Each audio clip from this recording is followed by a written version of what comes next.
Bangla medium ধারাবাহিকের নতুন পর্বে দেখা যায় যে থানাতে আসার পরে সকল পুলিশ এবং জনতার কথা শুনে আপসেট হয়ে কান্নায় ভেঙে পড়ে।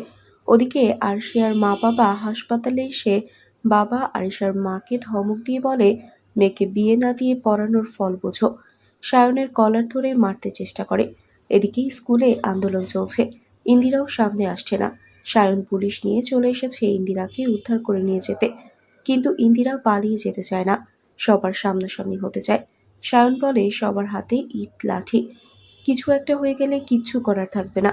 অফিসারের কাছে মেসেজ এসেছে, ওপর মহল থেকে স্কুলটা বন্ধের নির্দেশ এসেছে। সায়ন বলে এত তাড়াতাড়ি তো এসব হওয়ার কথা নয়। ওদিকে অনন্যা ফোনে তার লোকজনকে বলে, খুব ভালো হয়েছে, এবার ইন্দিরা কিছু করতে চাইলে 2-4টা লাশ ফেলে দিবে, তোমরা তাড়াতাড়ি চলে আসো। থানার বাইরে আরশিয়ার বাবার নেতৃত্বে আন্দোলন চলছে। তার দাবি বিক্রম চ্যাটার্জিকে বের করে আমাদের হাতে দিন। বিকি বলে, আমি এসব কিচ্ছু করিনি, পুলিশ পরিস্থিতি নিয়ন্ত্রণ করে।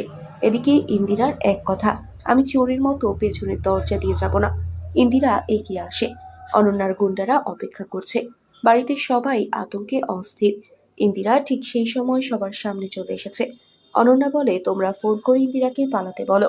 মিডিয়া আজেবাজে কথা বলে উস্কে দিতে চায়, কিন্তু ইন্দিরা সবাইকে জানিয়ে দিল বিক্রম চ্যাটার্জি যদি অপরাধী হয় তার শাস্তি তাকে দেয়া হবে, কিন্তু গুন্ডারাকে আঘাত করে রক্তাক্ত করে। অনন্যা আনন্দ করছে, সোহানাও ভিকিকে অবিশ্বাস করছে। এদিকে লড়ে যাচ্ছে ইন্দিরা। তাহলে কি পারবে ইন্দিরা নিজের স্কুলকে রক্ষা করে স্বামীকে নির্দোষ প্রমাণ করতে? বন্ধুরা, তোমাদের কি মনে হয়? এক্ষুনি একটি লাইক দিয়ে এবং কমেন্ট করে জানিয়ে দাও তোমাদের মতামত। ধন্যবাদ।